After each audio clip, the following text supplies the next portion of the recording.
Good morning, everybody. Pastor Stitch, Narrow Path Christian Church, BC, Bay City, Michigan. Also the North Central Chaplain for Broken Chains, JC.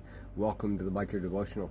Today is September 2nd, 2025. We are looking at Proverbs chapter 2. And yesterday I told you I would spend the month looking at what Solomon had to say about discipline. Because one of the reasons that he said he wrote the book of Proverbs was for us to understand discipline.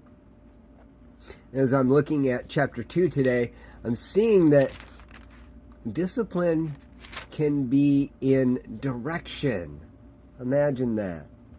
Somebody gives you a word about what would be coming your way if you follow the path you're on.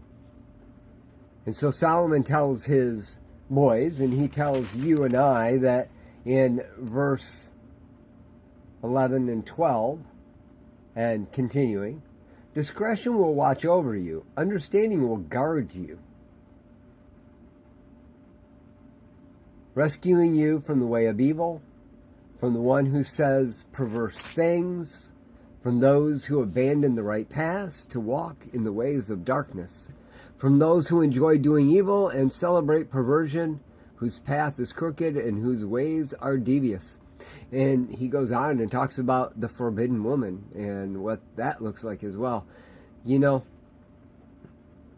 he wasn't punishing them. He wasn't paddling them like I talked about yesterday, right? But he was giving instruction that gave a forewarning.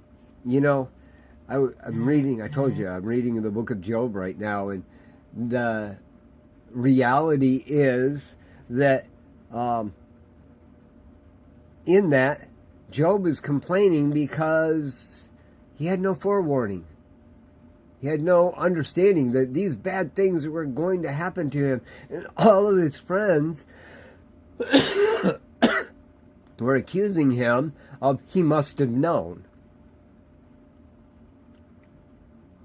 You and I, we've received forewarning in the past. Mom and Dad have told us, if you keep doing that, this is going to be the consequences. I've had individuals that have come to me for direction, and we've had long talks. I've had sponsees that they were adamant that they wanted to change, and I explained this position in their life and said, if you keep doing that thing, this is what will happen. And they thought I was crazy. Sometimes discipline is just a forewarning. Don't ignore the forewarnings in your life, because if you do, you will experience the consequences.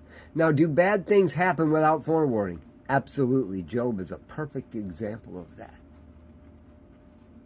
And we should never turn against God in the middle of those things and blame him, but especially when he gave us forewarning. The forewarning almost always comes with something we're doing wrong. We have an idea that what we're doing is wrong. Somebody has given us something, or we know the law, or, if you're driving at 90 miles an hour down the highway, you cannot complain when you get into a wreck or when you get pulled over and get that big ticket, right? And your insurance goes up and your wife is mad at you and all the things that go with that, right? You had forewarning. You knew. So today, the message is the discipline isn't just a spanking, metaphorically or physically. It is words of instruction for future knowledge so that you can stop the thing that you need to stop doing. Yep, I need to remember that that's discipline as well. How about you? Guys, I love y'all. Hope you have a great day. God bless.